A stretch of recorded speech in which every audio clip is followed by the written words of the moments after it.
my mental health is absolutely embarrassing, but I'm not going to hide from who I am. So I'm doing great, Katin. Thanks for asking, man. Appreciate you joining us. That he was just looking for I'm good and to keep not it not today. Yeah, maybe next time. Yeah.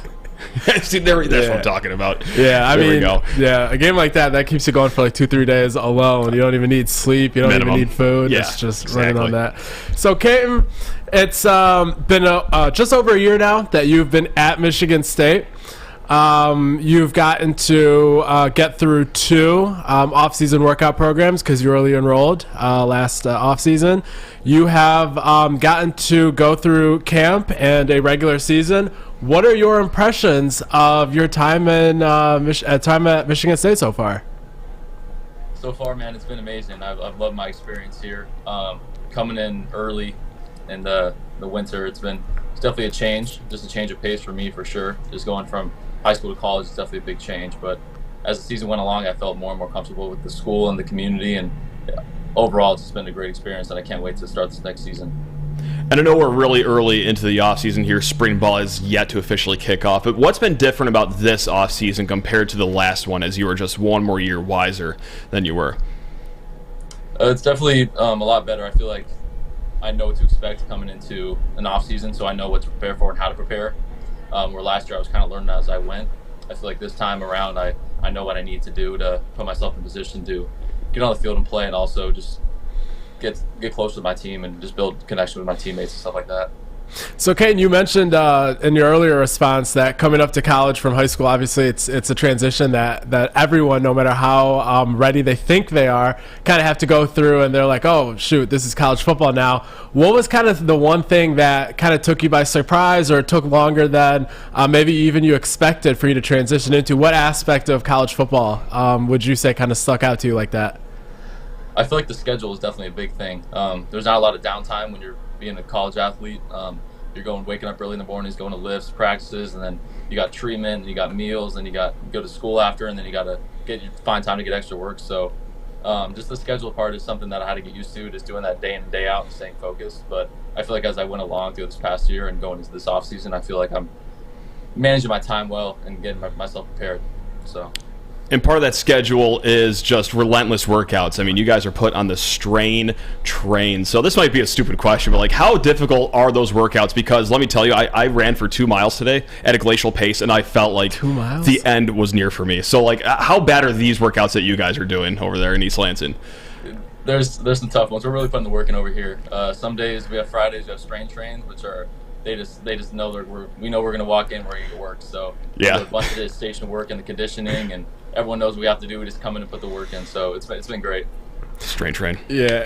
Katin, I talked to your dad last year around, I want to say March, and he said you immediately put on tons of good weight, and you're continuing to lock in the weight room and things of that nature. Putting on that kind of weight obviously also is credit to diet and what you're doing in the eating department. What would you say that Amber Reinstein and the MSU nutritional department, how big of a role have they played in sort of your physical development ever since you got to East Lansing?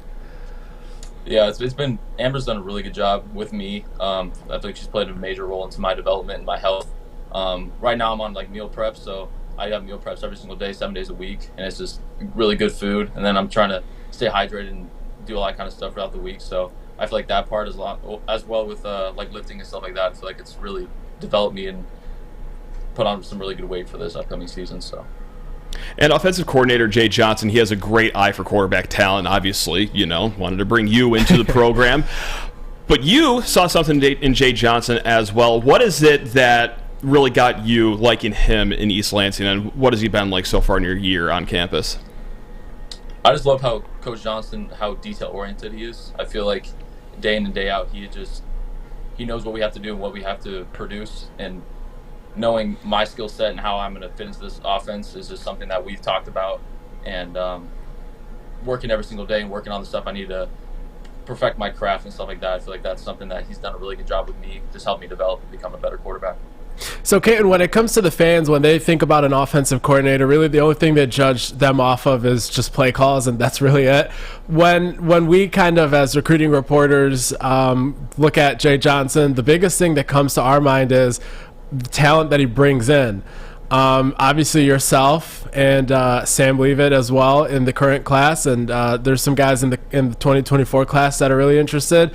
What can you tell us about Jay Johnson as a recruiter to you? If you can take yourself back over a year and a half, what stuck out to you that had such a big impression on you of him as a recruiter that you decided to put your future in his hands? Just definitely how personable he was. He was always constantly just calling me and texting me, checking up on me, seeing how I was doing, seeing how my high school season was going, and just constantly checking in was something that I really admired from Coach Johnson, and I feel like he's sustained that throughout the season, just constantly just checking up on me, seeing how I'm doing outside of football. So that was a huge part of my decision. And how about the CEO over there, Mel Tucker? I mean, we've seen him in front of microphones. He's usually pretty reserved, laid back, not too boisterous or anything, but we know that he's got that dog in him a little bit. What is he like behind those closed doors when you guys are in the weight room, the locker room, the practice field? Is it just a completely different guy than us fans see on camera? Definitely. He has a huge personality. There's a quiet room and he walks in, you can like sense him coming in. He just has such a big presence when he walks into the room, and he gains everybody's attention, and he's done a really good job of just leading us throughout this past season and this upcoming year. So I love Coach Tuck. So, Katin, we've seen so far this offseason, you're in the lab, obviously, all the time. Some IG pics came out with you and Keon working, throwing the ball. What can you say about your relationship with Keon Coleman? I'm sure you have a great relationship with everyone, but he's someone that the fans obviously gravitate to as well, so everyone's curious about the kind of dynamic you guys have. Yeah, that was something I really needed to just focus on coming in this next season, is just building a chemistry with these receivers and my O-line and stuff like that. So Keon is a guy that loves to put his head down to work, so it was easy just connection for him, just for me and him to go out and work and stuff like that, along with the other receivers. If you have a guy like that who just loves to work, it just makes it easier on both of us to really put the work in and get the timing down. So I feel like Keon has been a huge help to me, and I can't wait to keep working with him and see how it goes. Now, what other receivers have shown pretty big progress from last year to this year? I know, obviously, spring practice has yet to happen, but has anyone caught your eye on top of Keon Coleman? I feel like our freshman receivers are really stepped up this offseason. I feel like Tyrell Henry, Antonio Gates, Jerron Glover, those guys really made big strides knowing the role, having upcoming season. So they've really made strides. I'm really proud of them, seeing how they developed, stuff like that. There we go. Katin, in your own game, what is the number one attribute you have been working on this summer? Or this winter, I should say. The biggest thing is probably just recognizing IDing defenses. I feel like that's something I really need to keep focusing on. I feel like I got the offense down. Another thing is my confidence, just going in and be able to run the offense really efficiently and confidently. I feel like that's something I really need to work on. As far as the physical side, just keeping just my mechanics and stuff like that, just tuning up like that kind of stuff. But other than that, just trying to stay in the film room and stay in my playbook. And we've talked about big changes from high school to college, weight room, the schedule, the game itself. But let's talk about the biggest one here, weather. You are a SoCal kid. You are in Big Ten country now. How long into the season did it take for you to get used to just the fantastic cold Big Ten weather that we have up here in East Lansing? Or was it just like, this isn't so bad after all? It's definitely different when you're out there playing in it. When you have pads on and you have to be tough and wear no sleeves and have the hand warmers and stuff, but it's definitely an adjustment. But as the season went along, it really didn't feel like anything to me once I've been out there and stuff. But yeah, it's definitely a Spartan dog. difference. Yeah, he's tough. He's tougher than me. I know. Well into my senior year, I was mumbling to myself every time I went to class that I should have transferred to FAU or something. Yeah, Boca Raton, baby. That's exactly. Right. No, I'm not built for it. So I got 6 layers on it every game. I'm just a coward. 24 years in this state, and I can't get adjusted to it. And it just took him, two weeks in November maybe to get used to it? Look at you. Yeah. Look at you. You were born a Spartan. Look at you go. So, Katin, this, as everyone knows, this upcoming camp season's both spring and fall. It's a big camp for you, for everyone on the team and things like that. Just touching on it real quick, what is your mentality heading into camp and obviously the opportunity that you have in front of you this offseason? My biggest thing is just doing everything I can to put myself in a situation to compete for the starting job. I feel like that's something I really focused on, just looking at every aspect of my game and seeing how I can improve on that going into the season. And then as I do that, going into practice, seeing the mistakes I make and just trying to fix those mistakes and try to eliminate those mistakes. Just going into the season, just try to put myself in the best situation possible. There we go. And, before we let you go here, got to do some rapid fire questions. This is something we like to do with all the student athletes that we have on. So you're officially in the hot seat now. Now it gets tough here. Are you ready for this, Katin? Are you ready? Okay. Yeah, I'm ready. All right, you asked for it. Here we go. Thing you're looking forward to the most in the new football building? Locker room. Easy as that. There we go. Okay. Bang. The best advice you have gotten from anyone since you arrived at Michigan State that stays with you on a repeated basis? Coach Tuck said, "Don't say dumb shit out loud." That is That's good advice. I might take that myself. I mean, probably not. Very practical advice that I feel like you could remind yourself on a daily basis. Indeed. Yeah, that's sound advice. How about that? Favorite helmet that MSU has worn in your short career here? I like the Gruff Sparty, the white one. That's the correct answer. That's the correct answer. Yep. There we go. What's your favorite meal in East Lansing? Ooh. I gotta go east side. That's my Let's go. go. Let's go. Nothing better than a 5-piece Cajun tender dinner there. Oh, God, put you in your bag. Let's go. And this is what we ask every single athlete, I feel like. But favorite artist, band, whatever, to listen to before a game. What do you got for us? I like rock and roll. I like Nirvana. That's my go-to. Hey, there we go. I don't think we got one of those yet. So yeah, one up for Team Spirit. First. There we go. Yeah. All right. So, Katin, is there anything you want to plug, anything you want to promote, any NIL stuff that the fan base can jump on, anything that we can open the floor up to you to kind of put out there? I did post something on Twitter, just something quick, just a little nudge printing. They have a little clothing line thing that they're going to donate all the percentages to the Smart and Strong Fund. I'm also planning on, I haven't really worked out the details yet, but I want to donate a percentage of my NIL to the Smart and Strong Fund. So that's something I'm doing. I'm also just a big supporter of that, and my condolences out to everybody that was involved. But that's kind of how I'm going into great stuff there. And as you know, I'm sure Michigan State fans very supportive, and they will definitely jump on that and help out in any way that they can. I guess I lied. One last question, since that just triggered it in my mind. Michigan State fans and the support they've shown you since you've gotten on campus. What has that been like for you? And I don't know how much of it you see. I don't know how much of it you read on Twitter, but let's just say I haven't seen a fan favorite that hasn't started a game yet at this level at college football ever. What has that been like for you? Not wrong. You're not wrong. Yeah, it's been crazy. I'm just trying to manage it. I mean, you can't really dive too much into the Twitter and stuff like that. You kind of got to focus on what you have to focus on. But yeah, it's been great. I mean, I've no complaints. So yeah. All right, Katin, thank you so much. You're very, very generous with your time, and good luck to you this off season and this upcoming season. Appreciate you. Yep, go get him, kid. Thank you guys so much. I appreciate it. Appreciate you, man. Another hit. There we go. God, all these kids are so nice. Yeah. Jesus. Look at State go. Yeah, you can see the maturity in Katin and the way he's been approaching the battle this upcoming season and the opportunity in front of him. I have no doubt that he will do everything he can to put himself in a position to possibly win that job for sure. It's going to be an interesting one. It does not take an expert. It doesn't even take a novice to say that. A novice? What did I say? You said a novice? I started to say novice. Yeah, I caught myself at the end. Says the guy mark that it off on your says, bingo card. says the guy that says Arena, yeah. I still got to work on that one, but yeah. Whoops. We're gonna start making a tally marked list of how many bingo times card. It won't be good. Yeah. Novice was a tough one. No vice. That was bad. I have no excuse for that one. That was bad. Yeah. That was bad. But just to put a bow on the segment with Katin, I think him coming in last year, immediately putting on the good weight that he did, and keeping his head down and working, and now this upcoming season, there being a lot of optimism in the building for his chances to possibly win the job. I think it tells you before he's even played much meaningful football, the trajectory that he's on, definitely at the very least validated his recruiting ranking, and probably will beat it out if he continues on this trajectory. So lots of optimism there, and we'll see what happens in the coming year. God, it's going to be a fascinating spring. I mean, all springs are fascinating now because, football, 12-month sport at Michigan State, but wow, no shortage of great storylines going into this spring camp. That's right. The quarterback battle. Yeah. Probably numero uno on that list. Yeah. We'll talk about that more in the coming weeks, I'm sure. All the spring storylines as well. As camp rolls around the Monday after spring break when the Spartan student athletes get back. Yep.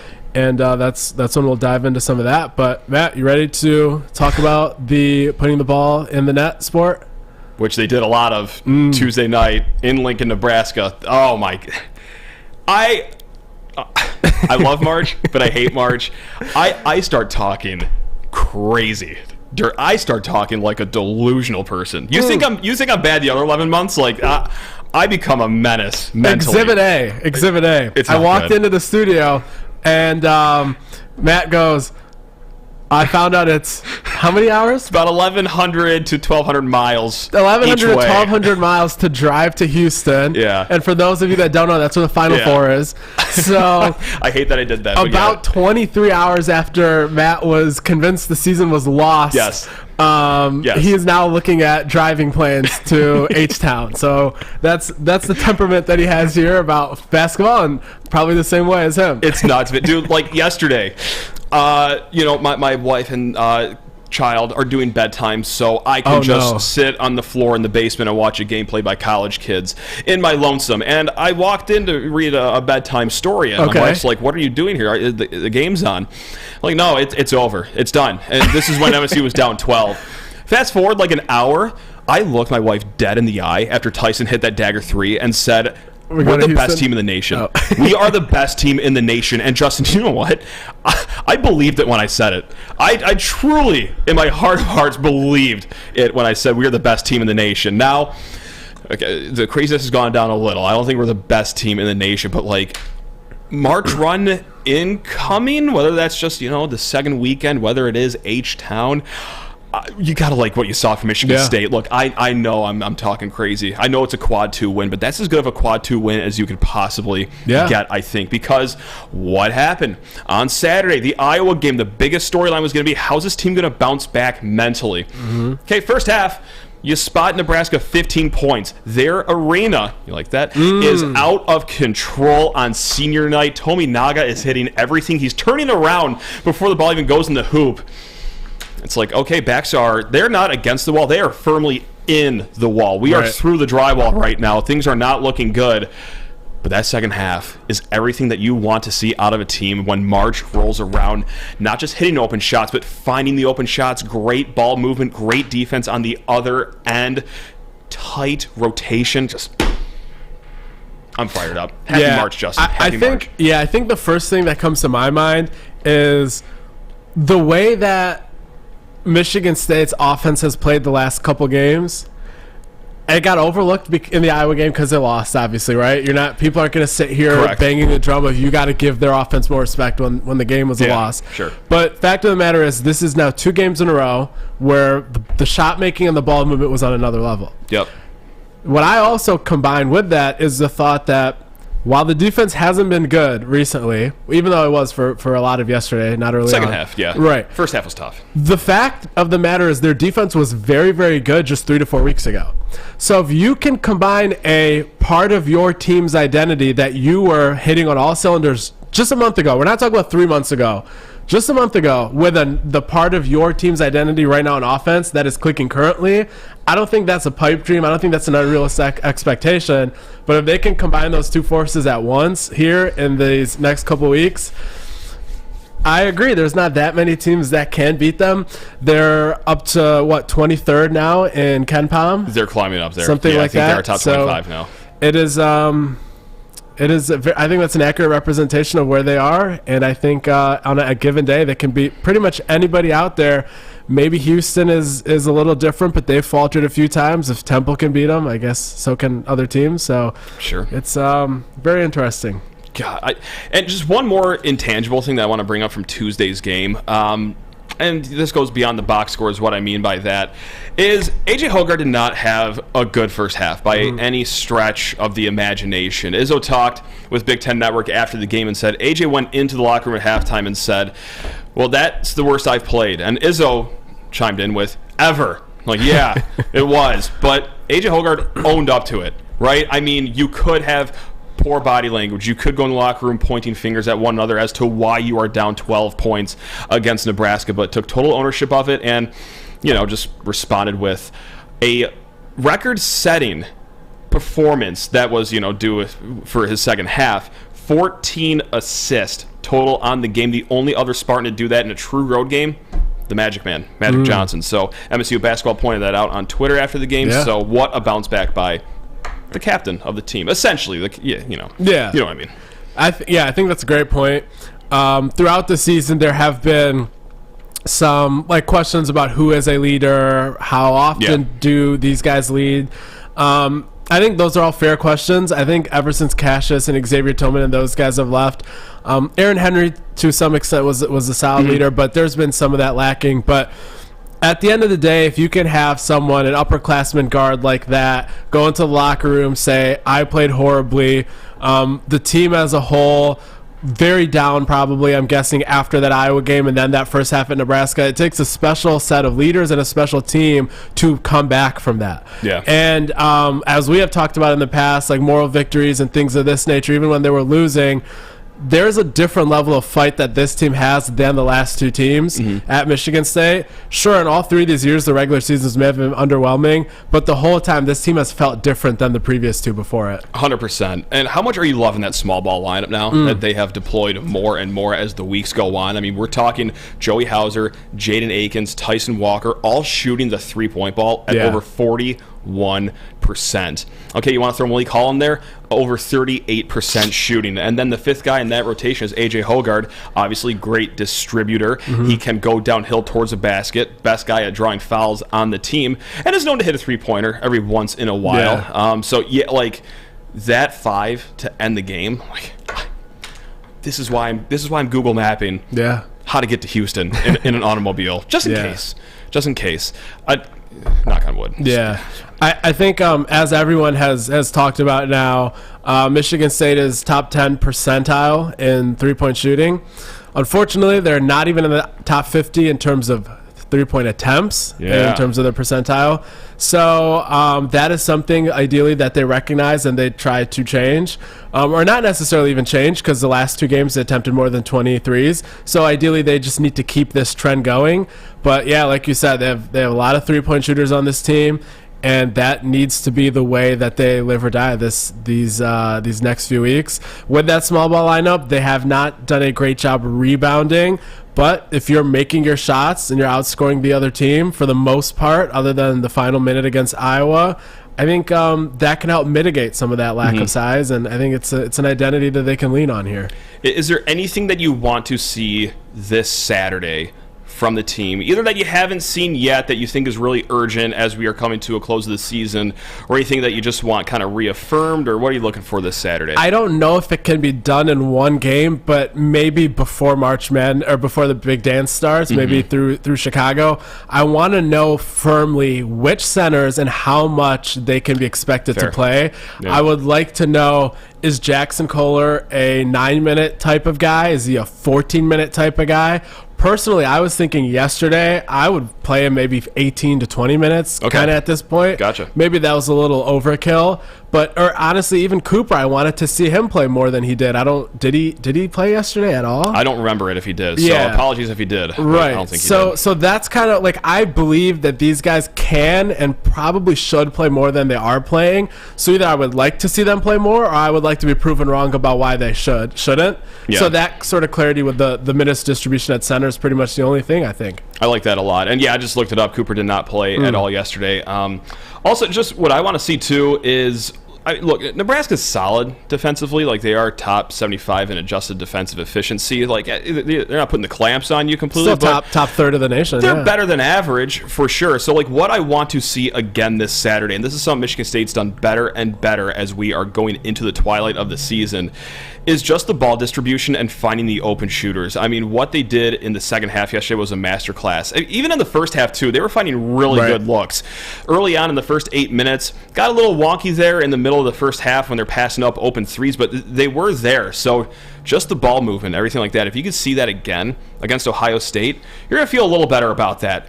Now, with that said, we're also going to have an honest discussion about what this Ohio State team is. I don't think they're on the bubble. They might.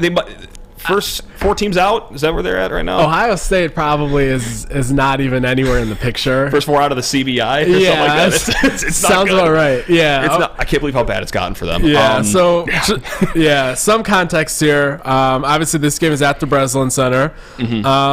Ohio State, before they impressively beat Illinois by 12 at home last game, before that, they were on a 9-game losing streak. Yikes. And all season long on the road, they're 1-9. in true road games. Well, Breslin isn't tough to play or anything, right? I mean, on senior day? Yeah. No, come on. In those games, their margin of defeat against the spread, Oh my. minus 5.4. Oh my. So the spread alone, you would think, is accurately representative of how much they should be losing by, Yeah. and then they go ahead and lose by an average of more Wow. than 5 points against that. And Michigan State is 11-2 at home this year. That's some great numbers by you right there. I felt okay about this Saturday's game, but I don't want to say much more. But those are good numbers, Justin. I like hearing that a lot.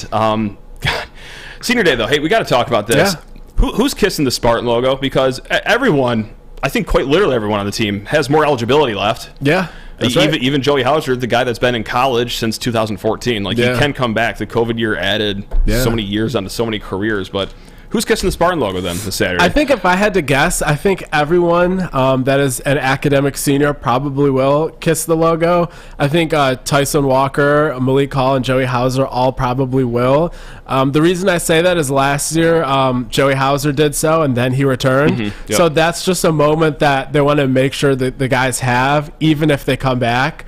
Because you don't get to do that over again, obviously. So as a result of that, I would probably say not to put too much weight in that. Now, if somebody doesn't kiss it, then I would kind of raise an eyebrow. Because then that would mean quite a bit to me. Oh, yeah. Out of those three guys. That's a great point. But if though all three of them do, I don't think I would assume that all three are leaving. So I guess that's what I would tell the fans that are closely watching that element of it. Fair. And Chris Holtman is such a fan of the kissing the logo at the end of the game. I say that every single player I agree. Michigan State should be kissing the logo just to prolong the game. No, he had the issue in 2020 with the whole ceremony with Cassius Winston. Mm-hmm. At the end of the game, it took like 2 minutes of real time, but that's Cassius effing Winston. Okay? Yeah. We could have taken 22 minutes. Didn't take long enough. And not apologize. Correct. That's one of the best players in Big Ten history. Yeah. All right, you're going to cry about 2 minutes? Chris? Mm-hmm. No. Everyone should kiss the logo. Yep. Even you, Justin. I'll come climbing down, and all the Ozone members. I'll shake hands with Chris Holtman on the way to the logo. Let's make a parade about it. Love it. That's not the last time we'll be talking about Senior Day here for the rest of the show. That's right. Two are facts. One is whack. That's a little teaser for later on here. You like that? Or are you nervous already? do. I do. That's good. That's good. Seems like, Matt, the next logical step would be to talk about kind of what this game and what these remaining games kind of mean for Michigan State. Sure. Bracketology-wise, right now, Michigan State, according to Bracket Matrix, before last night's game, because unfortunately Bracket Matrix has not been updated today, despite us refreshing it every 5 minutes. Right. Michigan State last night was a 7 seed, the third 7 seed, I believe, according to Bracket Matrix.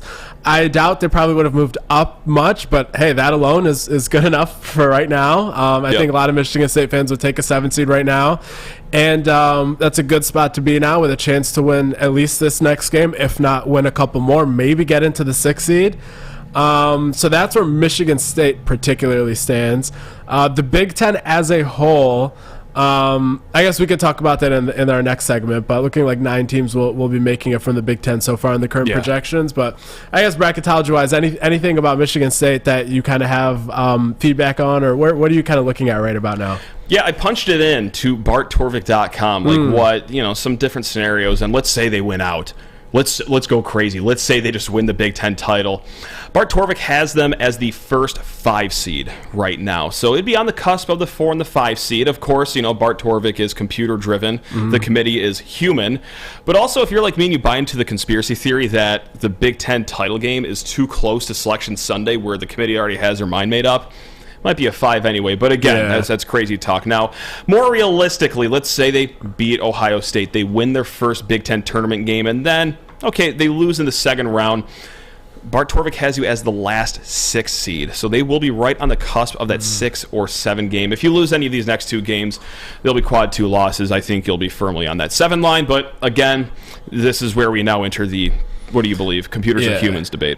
Yeah, and a 6 seed, now that's huge, because then you avoid both of the top 2 seeds in your bracket in the second weekend. Or, I mean, in the second game. Yeah. And, I will say this, though. Like, I'm reading 100 bracketologies a day, and UNC, North Carolina, I don't know if you ever heard of that little school down there in the title game last year.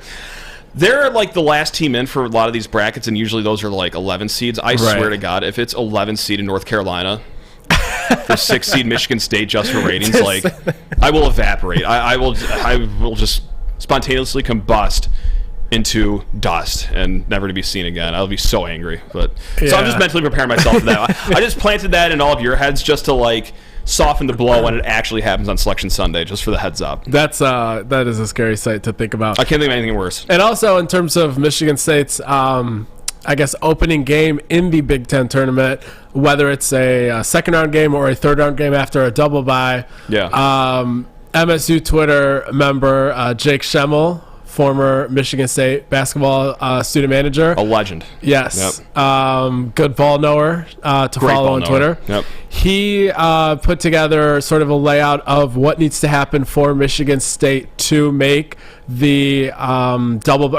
clinch the double bye. And every single team this next week, all of their outcomes that need to coincide for Michigan State to have that happen. I published an article on that. You can see that on the Spartan Tailgate Twitter site. That's free.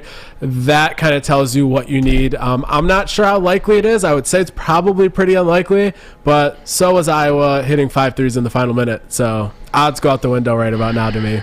Just had to bring that up. That was mean. Nah, I'm over it. We won Tuesday. Who cares? Boys, move on. We're going to our 25th consecutive big dance. We're okay. We're okay now. We're okay.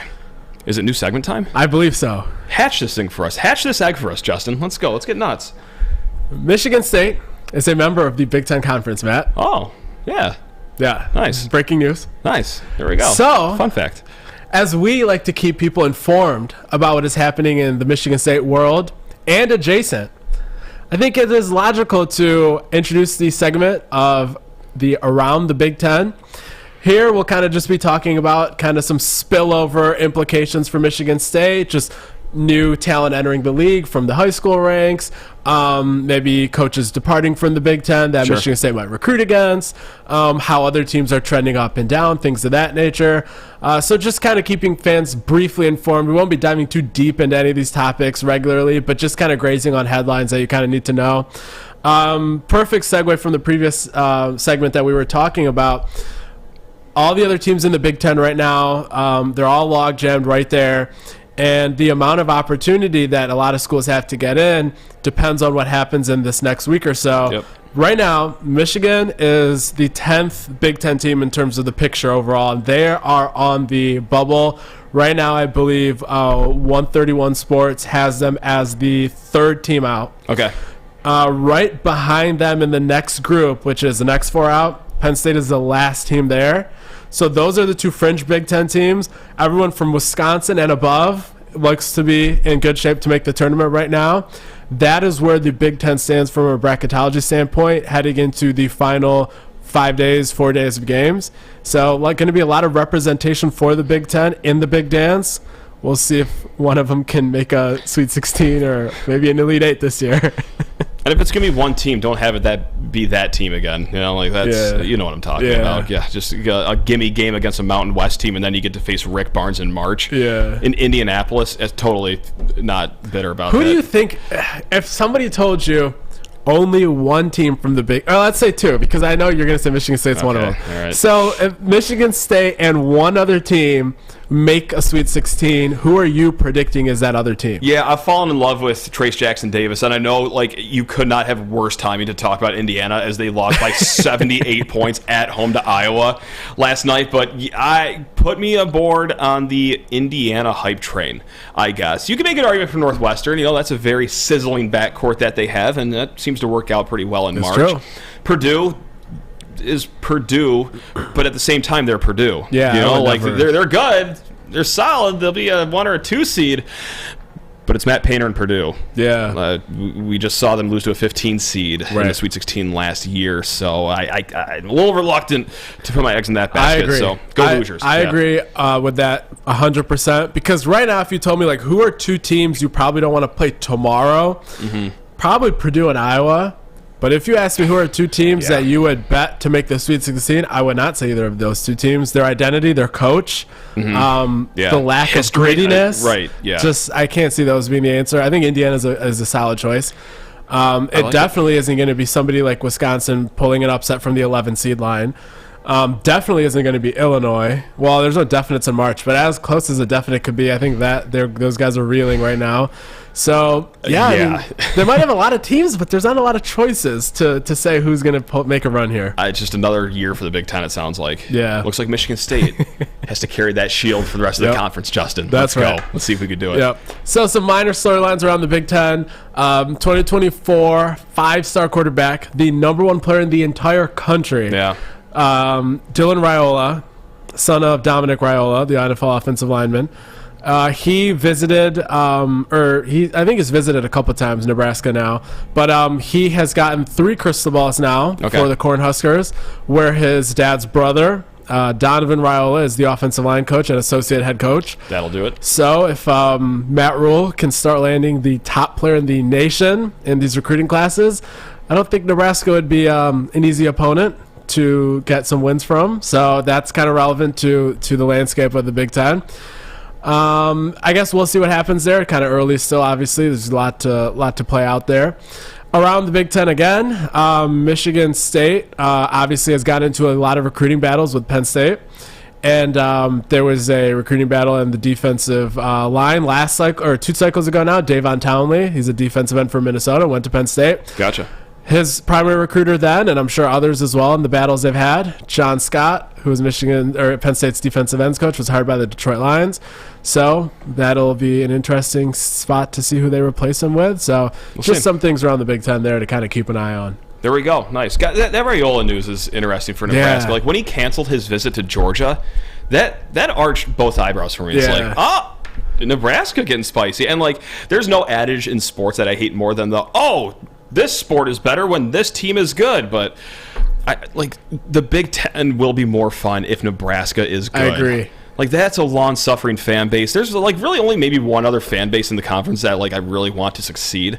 It might be Nebraska. Wisconsin's close. You know, they're kind of like a stepbrother to us, but like, it would not be the worst thing to see Nebraska start to do well. Now, I got to say, that is a bummer that we're ending this whole East versus West division thing. Right. You know, in a few years here. But, yeah, I mean, if Nebraska can rise from the ashes just a little bit, like, that's probably good for the Big Ten. And this is kind of what NIL was supposed to be. A school like Nebraska kind of getting a guy like this. Spot on. Now, I never expected Nebraska to be, like, rich and just paying guys left and right, but it was supposed to close the gap a little bit. Yeah. And I think that this is kind of a refreshing sign of what NIL was supposed to be. Yeah, so best of luck over there in Lincoln. I know a lot of Huskers fans are watching right now. They never miss an episode of SD4L, so, hey, corn up, or whatever you guys say. I don't know. Kick it to Owen? I think I have to take another loss in the... Owen first. Sorry. Oh, I'm sorry. Perfect. I texted Owen on the side. I'm a bad co-host. I'm keeping secrets good. from you as we record live, so sorry about that. Owen, you're as surprised as I am. It's my turn? Step right up, big boy. Let's go. Come on now. Take us to MSU Sports Church. Well, you got to start with MSU Gymnastics. First time ever in program history, MSU Gymnastics is co-Big Ten champs of the regular season. They took down Illinois at Illinois, and Coach Rowe and his squad, that was one of their goals for this season, and they accomplished it. They tied with Michigan for first place, but the feeling of those gymnasts and everything that they've been through, and they had this Illinois meet previously canceled because of the events that happened on campus, and they were able to make it up and then able to finally clinch it, and it was honestly awesome. So Coach Rowe and his squad are doing phenomenal things, as well as also winning awards. Gabby Stephen and Nikki Smith won awards this week. Stephen was Big Ten Gymnast of the Week, and Nikki Smith was Big Ten Freshman of the Week. So all sorts of awards. And then MSU is currently ranked number 13 in the country, an NQS of 197.120, which is phenomenal event rankings in the country. They're number 9 on vault, number 18 on bars, number 13 on beam, and number 10 on floor. So they're hovering around the top 10 in just about every event, which is honestly phenomenal. And Michigan State has really turned into a gymnastics school because of the way that they've recruited, getting gymnasts like Nikki Smith and Gabby Stephen last year, and Bailey Garcia, and all those other gymnasts that have been contributing in those ways, and they just continue to keep on racking up those awards. So definitely got to give a big shout out to MSU gymnastics. And then MSU women's basketball plays tomorrow at noon against Nebraska in the Big Ten women's tournament. It's going to be a difficult one, but we'll have to see how that turns out. But that just about does it. Appreciate it, Owen. Very, very in-depth breakdown of gymnastics, and I think everyone appreciates that. You have a unique sort of access because you broadcast a lot of these games for a lot of these matches for Big Ten Network, and we appreciate you sharing that insight with us. Of course, anytime. See you guys. You're the best, Owen. Yeah. Just an icon over there. Yeah, and I believe, Matt, you had Coach Rowe on Locked On Spartans. Sure did. That's right. On today's episode up on YouTube right now, Coach Rowe, we spoke for like nearly 30 minutes. I emailed him and said, hey, you want to talk for like 10-ish minutes? And this guy was an open book. He was awesome. And look, in 2018 when he took over as head coach, this was a team that was dead last in the Big Ten. Yeah. Obviously, a lot of other stuff going on, too, around the program. But there was not a lot to write home about with Michigan State gymnastics for a very long time. Right. 4 years later, like one of the best programs, not just in the Big Ten, but just as Owen said, in the nation. You talk to this guy for a little bit, you could understand why and how he has built a championship culture at Michigan State, why recruiting is so high on the rise there in the gymnastics program. So, Mike Rowe and all the girls there. Yeah, shout out.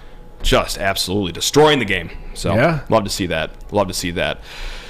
I would also love to see you conquer this next segment, Justin. How are we feeling about it? Let's friend to friend. How are you feeling right now? I was feeling okay, and then you tweeted out how there's a chance for me to finally get this win, and then I started feeling the pressure. So now I'm not feeling as okay now that you've made it seem like it's a given. I should get this right. It is not a given. No. It is not a given.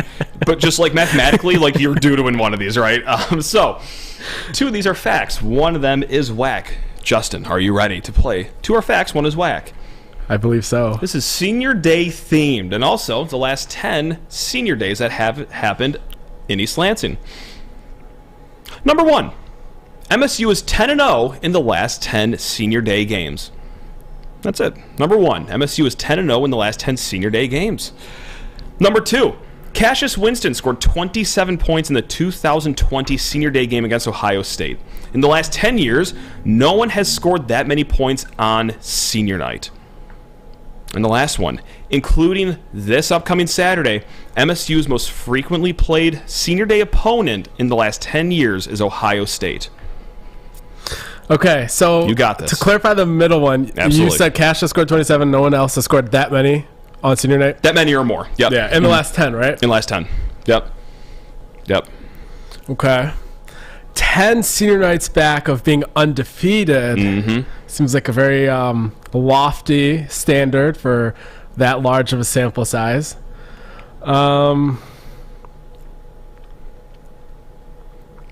This is dramatic. Ohio State has now been the opponent twice for senior night and just the last senior day in just the last 3 years. 2 years? That'd be correct. I'll give you that one. Yeah, that is correct. Yeah, that one seems to be the one that I was leaning as definitely. I'm going to say the first one is whack, Matt. Oh, no! Dang it. They're 10-0 in the last 10 Senior Day games. Yeah, I know. Who is 10? I want to know how many programs in college basketball are 10-0 on Senior Day. I have no idea, but MSU is 10-0 in their last 10 Senior Day games, which is marvelous. The other fact on here is that, yes, Ohio State is MSU's most frequently played opponent in the last 10 years. This will be the 3rd time in the last 10 years they've played Ohio State. They've played Michigan twice in that span, and they've also played Iowa, Purdue, Wisconsin, Illinois, and Maryland, 1 apiece. Cassius Winston scored 27 points in that unforgettable senior night game 2020 against Ohio State to lock up the Big Ten title. However, Travis Trice in 2015 against Purdue also scored 27 points. And Denzel Valentine in 2016 against the Buckeyes as well, also 27 points. I'm sorry. I don't know what to say other than sorry. Blame Michigan State for being so good on Senior Day that they just can't lose. That seemed like too impressive of a stat for anyone in the country to be upholding. I know. It's sensational. So God, please make it. Please make it 11 straight. That'd be awesome. Man, well. 0-5. 5-game win streak coming up. No, probably not. No, I don't know. I don't even believe it when I say water's it. going to find its level, Justin. I believe in you. I believe in you. I think water did find its level. No, don't talk like that. We're going to work on self-positivity this next coming week, all right? You got this. You got this. Speaking of, self-positivity, here's someone that really doesn't maybe need a lot of it because they've been absolutely on a tear in the last week. It's time for Spartan Dog of the Week. How about a guy that scored 50 points in the 2 games since we've recorded? There's only been 2 Michigan State men's basketball games since. Tyson Walker has filled the basket with 50 points. He had 31 against Iowa. He had 19 against Nebraska, including the dagger at the end of the game there. So, Spartan Dog of the Week goes to Tyson Walker. Hey, again, we talked about it earlier this show. If he kisses the Spartan helmet, it's not the end-all, be-all, but I would love him to come back. I need him to come back. For my own sanity, for your sanity at home, for everyone's sanity. This guy's shooting at a 43% clip. Right. And you know what isn't talked about enough? Is how nasty he is on defense. Mm-hmm. We're talking black belt karate hands. Yeah. We're talking just sticking on a guy like fly paper, off ball. Like, I just love Tyson Walker's game. Yeah. I just love Tyson Walker. Yeah. How about that? So, Spartan Dog of the Week, it's got to be teed up. 100%. No doubt. 100%. Kind of also, speaking of Tyson Walker, I know the topic right now after all these good games is people are talking about whether or not he comes back or not. And I was listening to DK Space, and one of the guests that came up said, we have to raise money for him to come back. I don't think Michigan State will have any issues, or I should say the Michigan State ecosystem of supporters would have any issue matching whatever an NBA two-way contract is, a G League contract of that sort. So I don't think if he doesn't come back, it's not because they were not able to raise the money. And I don't think it would require much raising. I don't think they would need a public fund and people to donate. I think if it's about money, Tyson would be back. It's just, is it about money, or does he think, hey, I've done everything I could at Michigan State, and my pro stock isn't getting any higher, so I should probably try my hand at the next level, or not? That's really what the decision would come down to. So that's kind of what I would say to keep in your mind as you watch Tyson Walker and you ponder that decision and the metrics that go into it. I'll donate anyway. I don't even care. I don't even care if they don't need my money. They're going to get it anyway for Tyson Walker to come back. That would make my entire year. Don't blame you. Anytime those threes go in, it's money well spent.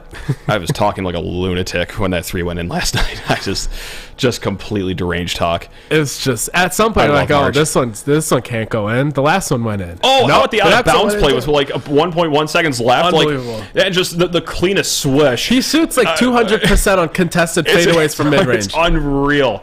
It's unreal. God, that jumper's so wet. Oh man, I love it. It's the best time. I can't. Kemba Walker myself. Oncoming right here, you think? Oh, God. It sounds so real. I just felt my heart skip a beat when he said that. Let's go. Oh, man. Is it time to hand out some flowers? Here, Seems Justin. like that might be that time. Let's go. You know what? 'Tis the season. Senior Day's coming up. Michigan State's gearing up for March. Their 25th consecutive appearance in March Madness. That is extraordinary. Yep. We're not talking about the streak if it wasn't for one Aaron Henry. That's now, right. Basketball's a team game. Of course, everyone on the court contributed, but no one contributed more to the end of the 2021 season than Aaron Henry. 20 points against number 5 Illinois, 18 points against number 4 Ohio State, 22 points in another must-win game against Indiana, 18 points on Senior Day against number 2 Michigan. They had to win all those games to punch their ticket to March Madness. Only Kansas has a longer active streak. They're about to go on their 33rd straight year. Michigan State is about to have 25 straight years. That is going to beat Duke's longest streak that Coach K had. Theirs was 24 years, and we're 2 more years away from tying North Carolina's streak of 27 straight. Michigan State, of course, a blue blood, a historic college basketball program, but this is another stamp, another piece of evidence that you could put on that.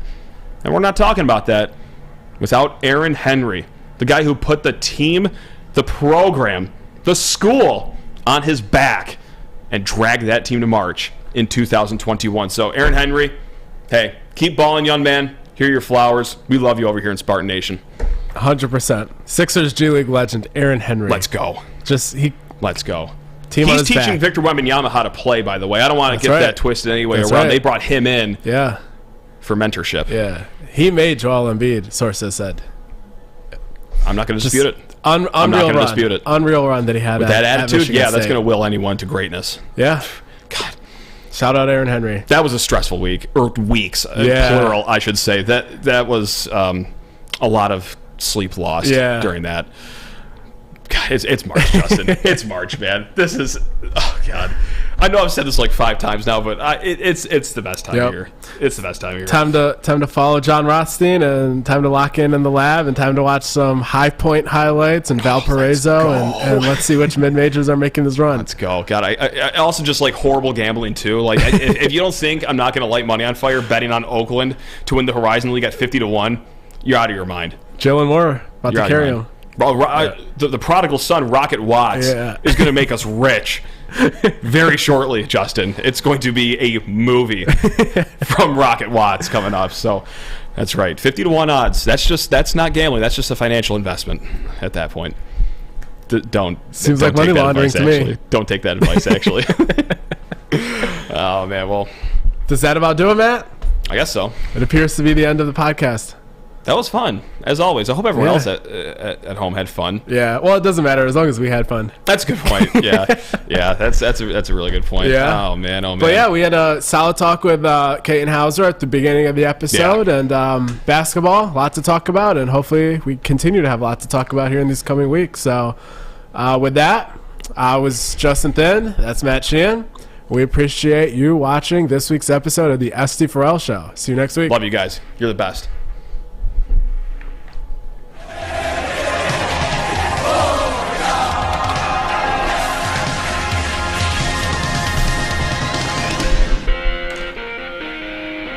Please close your eyes.